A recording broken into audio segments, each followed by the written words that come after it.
လင်းချန်နယ်မှကြိုဆိုပါတယ်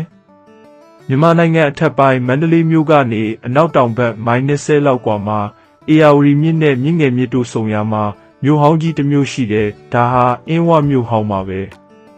အင်းဝကိုရတနာပူရလို့လည်းခေါ်ကြတယ်နှစ်ပေါင်း400နီးပါးကြာမြန်မာနိုင်ငံရဲ့မင်းနေပြည်တော်အဖြစ်တည်ရှိခဲ့တဲ့နေရာကြီးပါဒီနေ့မှာတော့ဒီအင်းဝမြို့ဟောင်းကိုမြင်းလဲလေးစီးပြီးရှေးဟောင်းဖျားစီတွေနန်းတော်ရာတွေကိုအတူတူလေ့လာကြည့်ရအောင်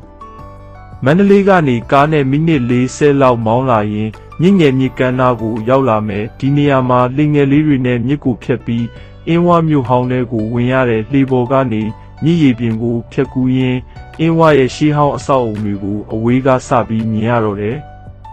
မြစ်ကိုဖြတ်ပြီးတာနဲ့အင်းဝရဲ့အထင်ကရမြင်းလဲတွေကကြိုဆိုနေကြပြီးအင်းဝမြို့ဟောင်းကိုလေ့လာဖို့အကောင်းဆုံးရင်ကမြင်းလဲပါပဲမြို့ဟောင်းရဲ့လမ်းတွေကကျဉ်းမြောင်းပြီးရှေးဟောင်းအဆောက်အုံတွေကတနေရာနဲ့တနေရာဝေးတဲ့အတွက်မြင်းလဲစီးရတာအဆင်ပြေတယ်လို့ရှေးဟောင်းအဝေးသက်ကိုလည်းခံစားရတယ်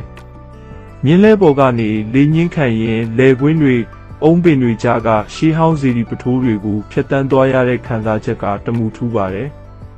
အင်းဝမြို့ဟောင်းတွေကပထမဆုံးအထင်ကရနေရာကတော့မဟာအောင်မြေပုံစံကျောင်းပါပဲဒီကျောင်းကိုဘုရင်မင်းတုံးမင်းတရားကြီးက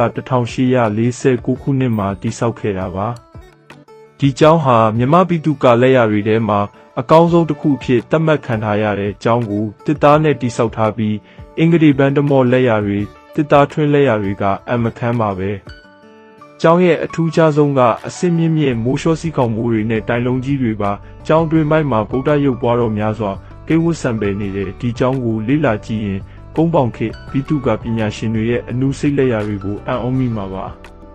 မြင်းလဲနဲ့ခီးဆက်ရင်အင်းဝနန်းတော်ရာကိုရောက်ပါတယ်အခုတော့နန်းတော်ကြီးမရှိတော့ဘူးကြံခဲ့တာကနန်းတော်ရဲ့အုတ်ခုံတွေခန်းတိုင်းတွေပါပဲနန်းတော်ရာကိုလှည့်ပတ်ကြည့်ရင်အုတ်တိုင်းကြီးတွေကျုံးတွေကိုတွေ့ရမယ်ဒါဟာအင်းဝခေတ်ကပိတုကလက်ရာတွေရဲ့အထောက်ထားတွေပါ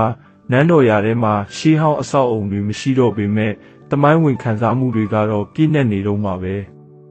နန်းတော်ရာရဲ့အနီးမှာနေရန်စေးပကြီးတွေနဲ့ကြော်ကြားတဲ့ဖျားတဆူရှိတဲ့ဒါဟာအောင်မြေလောကစေတီပါဒီစေတီဟာအင်းဝခေတ်ကလက်ရာမျိုးစုံကိုထိမ့်သိမ်းထားတဲ့နေရာတစ်ခုပါ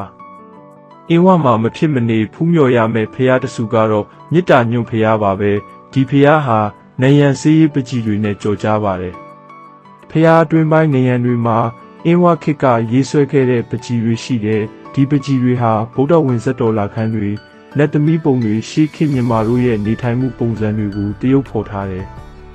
ဒီပကြီးတွေဟာနှစ်ပေါင်း400ကျော်သက်တမ်းရှိပြီဖြစ်ပေမဲ့အခုထိရောင်စုံတောက်ကလေးရရှိတယ်ဒါဟာရှေးခေတ်ပကြီးဆရာတွေရဲ့အနုစိတ်လက်ရာနဲ့သူတို့သုံးဆွဲခဲ့တဲ့ဈေးရောင်တွေရဲ့အံ့ဖွယ်ပါပဲမြစ်တာညွန့်ဖျားကိုလေ့လာကြည့်ရင်အင်းဝခေတ်အနုပညာသည်တွေရဲ့စိတ်ကူးညံကိုအံ့ဩမိမှာပါအင်းဝမှာနောက်ထပ်ထူးခြားတဲ့ဖျားတဆူကတော့လေးထက်ကြီးဖျားပါပဲဒီဖျားကိုဘုရင်မင်းခေါင်ကြီးက15ရာစုနှစ်မှာတည်ထားခဲ့တာပါ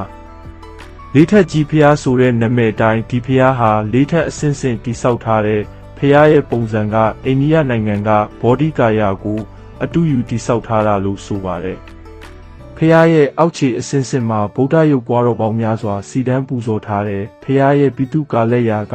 အင်းဝခေတ်ရဲ့ထူးခြားချက်တစ်ခုဖြစ်ပြီးဒီလိုပုံစံမျိုးတခြားနေရာမှာရှားပါတယ်လေးထက်ကြီးဖျားကိုဖူးမြော်ရင်အင်းဝခေတ်ပိတုကပညာရှင်တွေရဲ့ဖန်တီးနိုင်စွမ်းကိုလေ့လာနိုင်ပါတယ်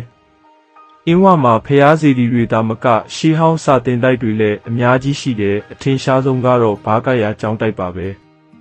ဘာကရာကျောင်းတိုက်ကို19ရာစုနှစ်မှာတည်ဆောက်ခဲ့တာပါဒီကျောင်းတိုက်ဟာမြန်မာနိုင်ငံမှာအကျော်ကြားဆုံးစာသင်တိုက်တစ်ခုဖြစ်ခဲ့တယ်မြန်မာနိုင်ငံအနှံ့ကရဟန်းတော်တွေဒီမှာလာရောက်ပညာသင်ကြားခဲ့ကြတယ်ကျောင်းတိုက်ထဲမှာရှေးဟောင်းပိဋကတ်တိုက်တွေစာကြည့်တိုက်တွေရှိတယ်ဒီနေရာမှာပိဋကတ်စာပေတွေသင်ကြားပို့ချခဲ့တဲ့ဆရာတော်ကြီးတွေရဲ့ဂုဏ်ကျေးဇူးကိုသိရှိနိုင်တယ်ဘာကရာကျောင်းတိုက်ရဲ့ပိတုကလက်ရာတွေကလည်းလှပတယ်တစ်သားထွင်းလက်ရာတွေအင်္ဂလိပ်ဘန်တမော့တွေကအင်းဝခေတ်ရဲ့အမှုပညာအင်တန်းကိုပြသနေတယ်။အင်းဝမြို့ဟောင်းရဲ့နောက်ထပ်အထင်ကရနေရာတစ်ခုကတော့အင်းဝတရားခေါ်ရွန်းပေါင်တရားပါပဲဒီတရားကိုဘုရင်တာလုံမင်းက18ရာစုနှစ်မှာတည်ဆောက်ခဲ့တာပါ။ဒီတရားဟာမြင့်ငယ်မြစ်ကိုဖြတ်ပြီးအင်းဝမြို့ဟောင်းနဲ့အပြင်ဘက်ကိုဆက်သွယ်ထားတဲ့တရားကိုအုတ်တိုင်ကြီးတွေပေါ်မှာ တစ်သားနဲ့ဆောက်လုပ်ထားပြီးအရှိပေ1000ကျော်ရှိတယ်။ဒီတရားဟာယနေ့ထက်တိုင်အသုံးပြုနေဆဲပါတရားပေါ်ကနေမြစ်ရည်ပြင်ကိုဖြတ်ကူးရင်းအင်းဝရဲ့ရှေးဟောင်းငွေသက်ကိုခံစားလို့ရတယ်နေဝင်ချိန်မှာဒီတရားပေါ်ကမြင်ရတဲ့ရှုခင်းကလှပလွန်းလာပါတယ်။အင်းဝမြို့ဟောင်းရဲ့နောက်ထပ်ဆွဲဆောင်မှုတစ်ခုကကျေးလက်ဘဝကိုမြင်တွေ့ရတာပါပဲမြင်းလဲနဲ့ခီးဆက်ရင်လေကွင်းတွေအုံးချံတွေကြားကရွာလေးတွေကိုဖျက်သွားရတယ်။လမ်းတစ်လျှောက်မှာဒေသခံတွေရဲ့နေ့စဉ်ဘဝကိုမြင်တွေ့ရတယ်လဲထွန်နေတဲ့လဲသမားတွေအုံတီတောင်းချီတဲ့အမျိုးသမီးတွေကျွဲနွားတွေကြောင်းနေတဲ့ကလေးတွေဒါတွေဟာအင်းဝရဲ့တက်ရှိထင်ရှားယဉ်ကျေးမှုတွေပါပဲတချို့နေရာတွေမှာရှေးဟောင်းဖျားတွေကိုပြုပြင်မွမ်းမံနေတဲ့ဒေသခံတွေကိုလည်းတွေ့ရတယ်သူတို့ရဲ့ရှေးဟောင်းအမွေနှစ်တွေကိုထိမ့်သိမ်းဆောက်ရှောက်နေတဲ့စိတ်ဓာတ်ကအားကျစရာပါပဲဒီလိုနဲ့အင်းဝမြို့ဟောင်းကိုမြင်းလဲစီးပြီးရှေးဟောင်းဖျားစီတွေနန်းတော်ရာတွေကိုအတူတူလေ့လာကြည့်ရှုခဲ့ကြပါတယ်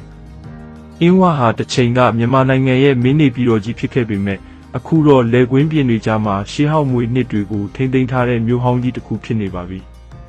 ဒါပေမဲ့အင်းဝရဲ့ကြက်တီဟာပျောက်မသွားပါဘူးနေ့စဉ်မြင်းလဲတွေဖြတ်တန်းသွားလာနေတော့ဖျားဘူးတွေလာရောက်ဖူးမြော်နေတော့ဒေသခံတွေရှေးဟောင်းအမွေနှစ်တွေကိုထိမ့်သိမ်းနေတော့ဆိုတော့အင်းဝကရှင်တန်နေသေးပါပဲမန္တလေးကိုရောက်ရင်အင်းဝကိုတစ်ခါလောက်လာရောက်လေ့လာကြည့်ဖို့ဖိတ်ခေါ်ချင်ပါတယ်မြင်းလဲလေးစီးပြီးရွှေမြေကိုဖြတ်တန်းစီးဆင်းနေတဲ့တမိုင်းခီးကိုကိုယ်တိုင်ကိုယ်ကျခံစားကြည့်ပါဒီကနေ့အတွက်ဒီလောက်ပါပဲနောက်လာမယ့်ဗီဒီယိုတွေမှာထပ်တွေ့ကြမယ်အားလုံးကိုကျေးဇူးတင်ပါတယ်လင်း channel မှာတင်ဆက်သောဗီဒီယိုများကိုအမြဲသိရှိရန် subscribe လုပ်ခဲ့ပေးပါအမြဲတင်သမျှသိရှိရန်ဘေးတွင်ရှိသော notification ခေါင်းလောင်းလေးကိုလဲနှိပ်သွားပေးပါဗီဒီယိုကြိုက်နှစ်သက်ပေါ်မူ TV like နဲ့ comment လေးလည်းလုပ်ပေးသွားနိုင်ပါတယ်ကြည့်ယူအားပေးတဲ့အတွက်ကျေးဇူးတင်ပါတယ်